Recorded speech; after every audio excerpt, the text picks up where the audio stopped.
বাংলাদেশের ম্যাচ সহ চ্যাম্পিয়ন্স ট্রফির সব ম্যাচ কভার করতে এই মুহূর্তে দুবাই আছেন সহকর্মী শেখ আশিক। সরাসরি যুক্ত করব তাকে। আশিক, শক্তিশালী ভারতের বিপক্ষে প্রথম ম্যাচ কতটা চ্যালেঞ্জিং হবে টাইগারদের জন্য, কি মনে করছেন?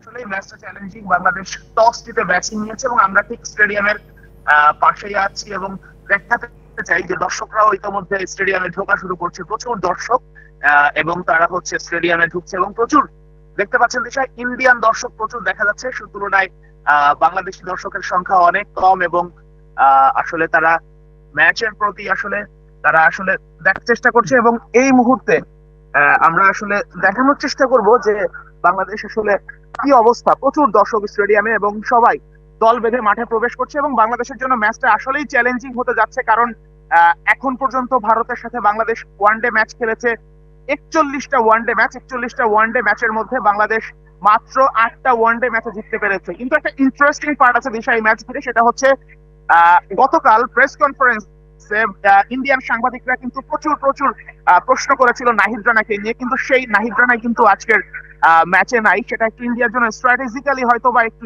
কারণ ইন্ডিয়ান মিডিয়া বলে ইন্ডিয়ান টিম সবাই কিন্তু নাহিদ রানাকে নিয়ে একটা চ্যালেঞ্জিং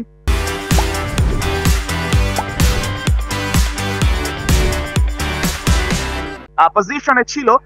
তো এই মুহূর্তে সেই জায়গা থেকে নাহিদ রানাকে বাদ দেওয়া হয়েছে। মাহমুদুল্লাহ রিয়াদকে স্কোয়াডে রাখা হয়নি। তানজিম সাকিব আছেন, পেসার আছেন তাসকিন আহমেদ আছেন, পেসার আছেন মুস্তাফিজুর রহমান আছেন স্পিনার রিশাদ হোসেন এবং মেহেদি মিরাজ, একজন লেফট আর্ম একজন অফ টার্ম, এবং একই সঙ্গে পার্ট টাইম পেসার আছেন সৌম্য সরকার। আমার ঠিক পেছনেই দেখতে পাচ্ছেন দুবাই ইন্টারন্যাশনাল ক্রিকেট স্টেডিয়াম এবং দর্শকরা কিন্তু এই মুহূর্তে মাঠে প্রবেশ করছেন এবং দর্শকরা দলে দলে দল বেঁধে টিকিট চেকিং হচ্ছে এবং তারা মাঠে প্রবেশ করছেন এবং শৃঙ্খলাবদ্ধভাবে বাংলাদেশি গণমাধ্যম কর্মী সহ সবাই বাংলাদেশি দর্শক আছে। কিন্তু আমি যতটুকু দেখতে পাচ্ছি যে ভারতীয় দর্শকের সংখ্যাই এই মুহূর্তে বেশি। তো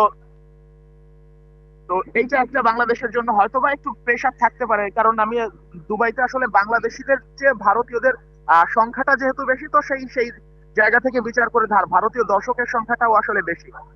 তো সব মিলে একটা কথা বলতে পারি দিশা, ভারত বাংলাদেশ ম্যাচ মানে সবসময় টান উত্তেজনা, সবসময় হাই ইন্টেন্সিটি থাকে, কখনোই এক পেশে ম্যাচ হওয়ার সুযোগ নাই। হয়তো বাংলাদেশ হারতে পারে, হয়তো পয়েন্ট লুজ করতে পারে, হয়তো বা খারাপ হতে পারে, কিন্তু ভারত বাংলাদেশ খেলা যখন হয় তখন কিন্তু একটা উন্মাদনা থাকে এবং সেই উন্মাদনাটা যেমন মাঠের বাইরে থাকে ঠিক একইভাবে একই এনার্জি মাঠের ভেতরেও কাজ করে এবং সেটা বিশেষ করে আমরা যদি বলি 2015 বিশ্বকাপের পর থেকে সব সময় চলে এসেছে।